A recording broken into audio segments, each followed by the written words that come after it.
तो yes, break पे जाने से पहले बात हो रही थी कि चेयरमैन को क्या क्या करना चाहिए। ऑब्वियसली दूसरे बोर्ड से ताल्लुकात तो बिल्कुल बनाने चाहिए। एक बेसिकली जो दुनिया के फॉरेन मिनिस्टर का काम होता है वो एक चेयरमैन क्रिकेट बोर्ड का काम होना चाहिए कि ताल्लुकात बैकडोर जो चैनलिंग होती है वो बड़ी अच्छी होनी चाहिए। मगर उसके साथ साथ ऑब्वियसली चेयरमैन जो हैं वो इवेंट्स भी अनाउंस करते हैं और मोहसिन नकवी साहब ने जो है वो PSL की रिजम्पशन बड़े स्टाइल में अनाउंस की। कादर देखिए, पहले हमारे ऊपर जो है वो एक एडवांटेज ये था कि 152 फॉर 0 और अब जिस तरह उन्होंने किया कि 6 टीमें बट 0 फेयर तो इट मींस के 6-0 उन्होंने भी अनाउंस कर दिया। तो ये बड़ा अच्छी एक मुझे एक ट्वीट लगी उनकी, जिस तरह उन्होंने उस अंदाज में उन्होंने की। और नो डाउट वो मिनिस्ट्री ऑफ इंटीरियर भी हैं और उनका एक रोल भी है उसमें। और उन्होंने साथ ये भी कहा लेट द ऑरा भी आजकल बड़ा हिट औरंगजेब भी जो है वो आपको पता है ऑरा जो है उनके शॉर्ट फॉर्म है, तो वो फिर वो भी एक हिट हुए हैं पाकिस्तान एयरफोर्स के एयर चीफ वाइस मार्शल है। तो वो एक बड़ी अच्छी एक जबरदस्ती उन्होंने ट्वीट बना के की है और सारा कुछ उसमें एक ही ट्वीट में समा गया। तो ये पाकिस्तान क्रिकेट बोर्ड के चेयरमैन आज सुबह फॉर्म में थे और आज सुबह पैड अप थे और उन्होंने जनाब चौके छक्के मारने शुरू कर दिए थे। सुबह ही ट्वीट्स आनी शुरू हो गई थी 10 बजे के बाद से और खबरों पे खबरें आनी शुरू हो गई थी। पहले उन्होंने PSL के शेड्यूल बनाया, फिर उसके बाद माइक हैसन अनाउंस किया, फिर आकिब जावेद को अनाउंस किया, उसके बाद से हमने फिर अनाउंस किया कि मेंटोर्स को फारिग कर दिया गया। मुकाबला जारी है। तो ये तो अभी 6-0 नहीं है, 3-1 है। 3-1 है, बिल्कुल सही कह रहे हैं। मतलब आज तो मुझे लगता है कि उनके पेन से धुएं निकल रहे होंगे, बिकॉज इतने सिग्नेचर्स उन्होंने एक साथ कर दिए हैं कि वो जो पूरा पलंडड़ा भरा हुआ था इन पिछले कुछ दिनों में वो सब साइन हो गए हैं। अब देखें अगेन एक बड़ी जब से सोशल मीडिया आया ना तो एक है कि रीच सबको चाहिए होती है। तो मेरे ख्याल से कि वो भी एलिमेंट था इनके इस ट्वीट के अंदर के ना, चलो थोड़ी सी मस्ती भी हो जाएगी, थोड़ी सी रीच भी मिल जाएगी।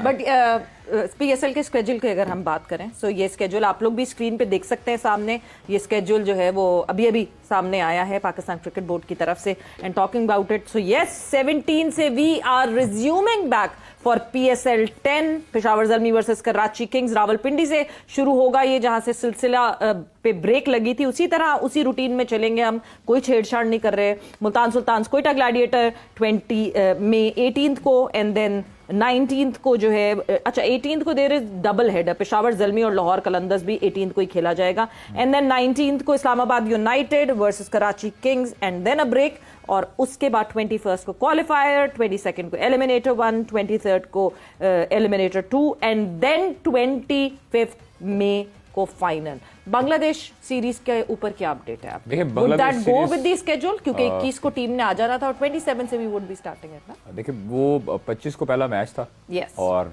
25 को ही अब फाइनल है। तो इट मींस कि मैंने कल जो खबर दी थी, जो हमें सोर्सेज बताते थे कि शुरू के 2 मैचेस जो होंगे उसको रीशेड्यूल किया जाएगा, बाकी लाहौर वाले जो 3 मैचेस होंगे वो एज पर शेड्यूल यहाँ पर ही होंगे। तो वो जो फैसलाबाद वाले मैचेस हैं उनको या तो 27 को या 28 को करवाया जाएगा पहला मैच, और फिर 29 को, और फिर 30 से मेरे ख्याल में लाहौर में है पहला, 30 गकम और 3 वेन्यू फैसलाबाद ही रहेगा जी। दोनों वेन्यू हैं अभी तक, यही इत्तला है कि वेन्यू 2 ही हैं, फैसलाबाद और लाहौर। तो पहले जो 2 मैचेस हैं उनकी सिर्फ डेट्स को चेंज किया जा रहा है और कपल ऑफ डेज उसको जो है वो थोड़ा सा आगे पीछे किया जा रहा है। तो इस वजह से ये बांग्लादेश सीरीज भी जो है वो थोड़ी सी मुतासर होगी इस हवाले से। ऐसे सब IPL जब रुकी तो वो भी बड़े एक मज़ाक़ा खेज़ अंदाज में और हैरान कुन अंदाज में, और उसकी तफसीलात भी अब सामने आ रही है कि किस तरह से खिलाड़ियों के इल्म में नहीं था कि अचानक ये आया है और नंगे पाँव भागना पड़ा है। तो आप किस तरीके से देखते हैं IPL के इस अंदाज में बंद होने को? और पाकिस्तान पर हमेशा बात होती रही है बदइंतज़ामी के हवाले से, लेकिन ये तो एक बहुत ही अफसोसनाक अंदाज में और एक बदइंतज़ामी का एक बहुत ही आला सतह की मिसाल है। नहीं, it was an immature call कि आप धर्मशाला में मैच रखें, वो भी जब आपको पता है कि कॉन्फ्लिक्ट चल रहा है और वो भी कॉन्फ्लिक्ट आपने ही शुरू किया है। तो वो तो बहुत ही एक इमेच्योर कॉल थी। इंडिया में ऑलरेडी ये चीज़ चल रही थी कि धर्मशाला वाला मैच को मूव कर दिया जाए कहीं ऐसे पार्ट के अंदर जो पाकिस्तान के बॉर्डर से दूर हो। एंड देन अगेन जिस तरह आपने कहा, वो एक कॉमेडी ऑफ एरर्स थी सारी, कि आप देखें पहले आपने टावर बंद कर दिए, उस वक्त आपने कहा कि जी एक टेक्निकल फॉल्ट है। जब ये बात सामने आ गई कि जी परहैप्स आप कोई एंटिसिपेट कर रहे हैं पाकिस्तान की तरफ से स्ट्राइक इस वजह से आपने बंद किया है, तो उस वक्त आपने कह दिया नहीं जी ये तो हमारा इलेक्ट्रिसिटी का फॉल्ट है, और वो आपने ऑफिशियल स्टेटमेंट किया आपने मीडिया को जारी की कि ये हमारा टेक्निकल फॉल्ट है, पूरे एरिया में लाइट चली गई इस वजह से। और फिर बाद में इमर्ज कि आपने तो उस वक्त थ्रू आउट जब आपने टावर्स ऑफ किए, एक टावर ऑन रखा, आप स्टेडियम को भी इवैक्यूएट करा रहे थे, आप प्लेयर्स को भी इवैक्यूएट करा रहे थे, तो अगर कोई इलेक्ट्रिसिटी फॉल्ट हो, क्योंकि पाकिस्तान में तो हर पीएसएल में एक ना एक दफा जरूर टावर बंद होता है, तो आप स्टेडियम तो खाली नहीं कराए ऐसे जाते बट हैं। आयरनी देखें कि एक क्रिकेटिंग वेबसाइट कोट करती है कि ये इशू हुआ है और कुछ मिनट बाद जो है वो हट जाती है और आ जाता है कि जी टेक्निकल फॉल्ट हुआ है। मतलब नैरेटिव बिल्डिंग की जो हम बात करते हैं, नहीं वो तो उसमें देखें बहुत आगे हैं। इंडिया अगर आप देखें जिस तरह मतलब of course झूठ बोलने में आगे आपके कहने नहीं, नैरेटिव बिल्डिंग देखें अगेन, जब आप एक चीज आप झूठ कह लें, आप जो कह लें, एक जब भी गलत वॉर बयानी होती या है, अफवाह या कुछ भी कह लें, जब भी वॉर होती है तो नैरेटिव इसी तरह ही बनाए जाते हैं। कभी भी किसी भी जंग की हालत के अंदर वो कहते हैं ना first casualty of war is truth, तो वो यही होता है उसके अंदर। और जाहिर बात है इंडिया अनफॉर्चुनेटली या फॉर्चुनेटली उनके लिए आपके जितने बड़े प्लेटफॉर्म्स हैं वो उनके कंट्रोल में हैं, उनकी एडिटोरियल कॉल्स वहां से ली जाती हैं, so you know they can do what ever they want. End of course पिछले 3-4 दिन में जो हमने देखा इंडियन मीडिया बहुत बुरा एक्सपोज हुआ है, बहुत बुरा एक्सपोज हुआ है। राहुल गांधी को अगर सुनते हैं, लोग ऐसा चुप समझ- नहीं होंगे समझ- क्योंकि इसकी जो बात कर रहे हैं बिल्कुल। आईपीएल की जो इसकी शिफ्टिंग की बात कर रहे हैं, एलिसा हेली ने जो है पूरी एक स्टेटमेंट लिखी। ऑब्वियसली जिन्होंने एक्सपीरियंस किया वो कैसे चुप हो सकते हैं, और ये She किसी goes- और के मुंह से नहीं है, कोई तीसरी जगह पर नहीं है। एग्जैक्टली जो खुद वहां इन्वॉल्व था। It was a surreal experience. Haley said all of a sudden a couple of light towers went out, couple of light towers जो है वो बंद हो गए थे और हम लोग वहां सब बैठे हुए थे, इंतजार कर रहे थे। एंड एक बड़ा ग्रुप था फैमिली का और सपोर्ट स्टाफ का, और बिल्कुल ही अगले मिनट में एक बंदा आया जो कि खुद बहुत घबराया हुआ था और हमको वो बस की तरफ जो लेकर जाता था वो वाला बंदा, एंड ही वाज मतलब उसका चेहरा एक अजीब सा हुआ था। एंड हमें उसने फौरन कहा कि हमने फौरन जाना है यहां से। उसके बाद आगे एक और शख्स आया और उसने फौरन, उसकी भी हालत इसी तरह की थी, उसने बच्चों को पकड़ा और उसने कहा कि हमने फौरन यहां से निकलना है। लोगों को समझ नहीं आ रहा था, हमने भी पूछा कि क्या हो रहा है, मगर ये बताया नहीं गया, अभी तक हमें कुछ भी नहीं पता था। But we had next minute हम नीचे, we were shuffled into a room, एक रूम में हम सबको जो है जमा कर लिया गया और सब जो जितने वो थे टीम मेट्स थे वो सारे वहां मौजूद थे, सब पूरी फैमिलीज वहां पे मौजूद थी। और उसके बाद मतलब वो उन्होंने ये भी बताया कि डुप्लेसी जो है वो तो नंगे पांव, यानी इतना केओस था कि नंगे पांव जो है वो वहां पे मौजूद थे और हम सब इंतजार कर रहे थे और किसी को समझ नहीं आ रहा था। एंड इवेंचुअली फिर जब इधर उधर पता किया, हमें वैन्स में डाला गया और हमें फौरन होटल भगाया गया और एक अजीब केओस और मैडनेस थी वहां पे। एंड इवेंचुअली फिर बताया गया कि हाँ जी कोई ना कोई इशू हुआ है और हमें रिलैक्स किया गया कि माइल्स अवे कोई मसला हुआ है। और जो है ये सारी सूरत हाल सामने रही कि हाँ जी कोई बहुत माइल्स अवे कोई मिसाइल अटैक हुआ है, वॉट एवर जो भी बातचीत उनको बताई गई लेटर ऑन। ख्वाहिश साहब, जैसे ये अभी चूंकि ये कोई ऐसा नहीं है कि कोई तीसरा शख्स कह रहा है, ये वो लोग कह रहे हैं जो वहाँ पर मौजूद हैं और जो बराह रास्त सारे मनाजर खुद देख रहे हैं। जहाँ तक मीडिया का अभी जिक्र किया है सर ने, तो वो वहाँ तो राहुल गांधी भी कह रहे हैं कि जैसे उन्होंने कहा कि मीडिया कंट्रोल में है, तो वो कहते हैं मीडिया तो हमारा साथ नहीं दे रहा। तो इसका मतलब ये है कि जितनी भी चीज़ें पाकिस्तान के बारे में वहाँ से आती हैं वो तो उसको जितना मर्जी ज़रब दे लें साथ, वो झूठ जमा झूठ है। देखिए सर, उनके मीडिया को हमें एक्सपोज करने की जरूरत नहीं है। उनके मीडिया को उनकी सेलिब्रिटीज ने एक्सपोज किया और बॉलीवुड स्टार्स ने एक्सपोज किया। उन्होंने कहा ये फजूल का झूठ बोलते रहते हैं। मतलब वो अब ये झूठ बोल रहे हैं कि सुबह कराची जो है हमने फतह कर लिया, कराची पोर्ट पे कब्जा कर लिया, कराची के रावलपिंडी जो है लाहौर पोर्ट पे, लाहौर आप पोर्ट ये पे सोचे कि लाहौर जा समंदर नहीं पाया जाता। आप देखें कि मीनारे पाकिस्तान के इर्द गिर्द उन्होंने पानी छोड़ा हुआ और पानी को उन्होंने वो समंदर बनाया हुआ और पीछे कंटेनर लगाए हुए, एडिटिंग जो है वो लगाई गई। तो ये तो इनका इल्म है। झूठ के लिए भी अकल की जरूरत होती है, कम से कम जो है वो आप ये इस तरह का झूठ बोले जो माना जाए। जर्नलिस्ट, उनके बड़े बड़े नाम, उनकी जर्नलिस्ट जो कि कराची को फतह कर चुकी थी। अच्छा सवेरा, दूसरी चीज ये है कि जो ये वाकया हुआ ना जी, उससे तकरीबन 15-20 मिनट पहले ना एक बड़ा मजाक उड़ाया जा रहा था पीएसएल के हवाले से यस, कि पीएसएल ऐसे हो गई, पीएसएल वैसे हो गई। पीएसएल जैसे भी हो गई, हमने कम से कम प्लेयर्स को लूप में लिया। चेयरमैन पाकिस्तान क्रिकेट बोर्ड सबके इल्म में था। नकवी गैर मुल्की खिलाड़ियों के साथ मिले, उनके साथ बातचीत की। कोई खिलाड़ी ये दावा नहीं कर सकता कि चेयरमैन मोहसिन नकवी ने कन्वर्सेशन नहीं की, मतलब हम ऑन उनको बोर्ड नहीं एतमाद थे। में नहीं लिया और उनकी बातें नहीं मानी।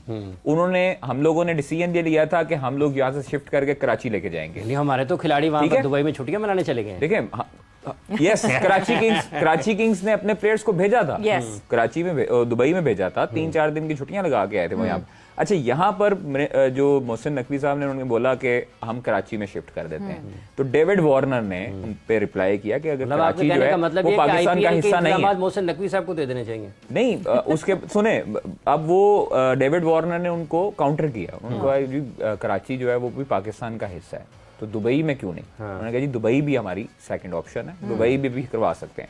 इट मींस कि हम लोगों ने कम से कम लूप में लिया, झूठ नहीं बोला दौराने मैच। अगर आप देखें तो इनकी जो है वो जिस तरह लगे थे, भागने लगे थे, वो तो चेयर लीडर्स ने इनको एक्सपोज कर दिया। हाँ, वो भी वीडियो था मैसेज शुरू में, आया, बिल्कुल शुरू उसका मैसेज आया, उधर से आवाम को पता Story लगना जो शुरू उसने हुआ वो कि put out ये की। असल स्टोरी है। क्योंकि टेक्निकल फॉल्ट जो है, क्रिकेट वेबसाइट्स, मुख्तलिफ वेबसाइट जो बड़ी वेबसाइट थी जो रिपोर्ट कर रही थी लाइव मैच को, वो उन्होंने टेक्निकल फॉल्ट कहा कि फ्लड लाइट टावर जो है उसका टेक्निकल फॉल्ट है, हालांकि सबको पता लग गया था। हाँ, पहले जो है 946 पे दे रोट Exactly. हाँ जी, तो फिर उधर से वो फौरी तौर पर एक्टिव हुए होंगे कि भाई आपको यहाँ से फारिग कर देंगे, निकाल देंगे अगर ये इस तरह का बोला। तो ये चीजें फिर अब उनको एक्सपोज किया ना मिचेल स्टार्क ने और उनकी वाइफ ने जी। तो ये चीजें नहीं छुप सकती। आप इतनी और बड़ी उन्होंने कोट आबादी, किया है कि जो उनकी बात में छुपी हुई है उसको भी उन्होंने लिखा है। एग्जैक्टली। आप देखें प्लेयर्स कितना उस टाइम डरे होंगे, घबराए होंगे। यहाँ पर के नंगे पांव वाली भी बात है। यहाँ पर आप यकीन करें कि अगर मेरी बात झूठी साबित हो, यहाँ पर कोई प्लेयर कह दे कि उसने अंदर कोर्ट नहीं किया कि हमें सिक्योरिटी का कोई मसला नहीं है, हमें सिर्फ ये मसला है कि एयर स्पेस बंद हुई हुई है, उसकी वजह से हम यहाँ फंस ना जाएं। सिक्योरिटी पर किसी ने यहाँ पर कोई बात नहीं की। यहाँ पर उन्होंने अप्रिशिएट किया कि पाकिस्तान जैसे वो लाहौर कलंदर का एक प्लेयर है, वो जो सैम बिलिंग है मेरे ख्याल में, उसने वो जो तस्वीर लगाई है प्रोटोकॉल वाली फौजियों के साथ और रेंजर्स के लड़के खड़े हैं, वो तस्वीर है। अच्छा, न्यूज़9 ऑस्ट्रेलिया ने अभी ये क्लेम भी किया है कि मिथ स्टार्क के जो है वो एजेंट से उनकी बात हुई, बिकॉज उसने डायरेक्टली एयरपोर्ट पर उतर के किसी से बात नहीं की, एंड द एजेंट कोटेड, जो न्यूज़9 ने जो है वो कोट किया है कि वो अभी एटलीस्ट 1-1.5 महीने तक तो वो वापस नहीं जाना चाहते। कैसे जाएंगे? मतलब आप देखें कि एक बंदे IPL को, खेलने के लिए जी, एक बंदे को आप वो वापस ही नहीं जा रहे। नहीं, कोई भी नहीं जा रहा ना सर। आप मुझे बताएं कि आप कैसे जा सकते हैं?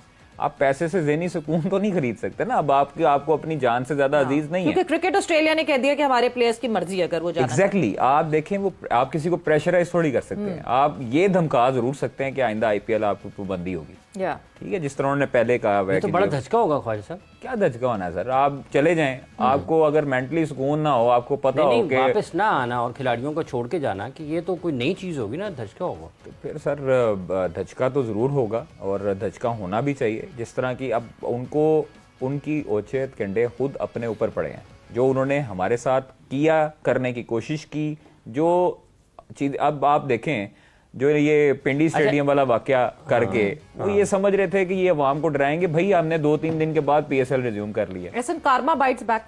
ऑफ कोर्स देखें, ये जब आप इस तरह की सिचुएशन हो ना, आई मीन हमने ये लास्ट टाइम भी डिस्कस किया था कि इंडिया के जो डिज़ाइंस है, they think they are bigger than South Asia. वो समझते हैं कि हम सबको बाजू मरोड़ के अपनी मर्जी से काम कर सकते हैं बहुत, लेकिन वो हो नहीं सकता। आई मीन कंसिडरिंग जिस तरह से पाकिस्तान है और जिस तरह से पाकिस्तान की जो मिलिट्री माइट है वो अब हमने देख लिया है। ऑफ कोर्स डायनामिक्स बदल रहे हैं with the China's help and assistance and everything.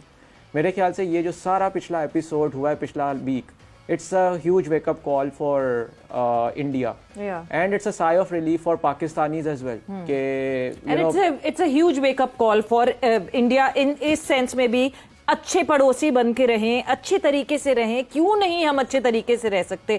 ये पूरा जो खित्ता है वो इतना बेहतरीन हो जाएगा अगर हमारे ट्रेड शुरू हो जाए, नॉट जस्ट सिर्फ हमारे साथ। अभी बांग्लादेश खुश नहीं है, अभी कनाडा खुश नहीं है, वो तो खित्ता ही अलग हो जाता है। खैर, बट ये रीजन जो है वो अगर इसी वजह से पनपेगा, अगर तो सब एक दूसरे की तरक्की को सेलिब्रेट करना शुरू करें।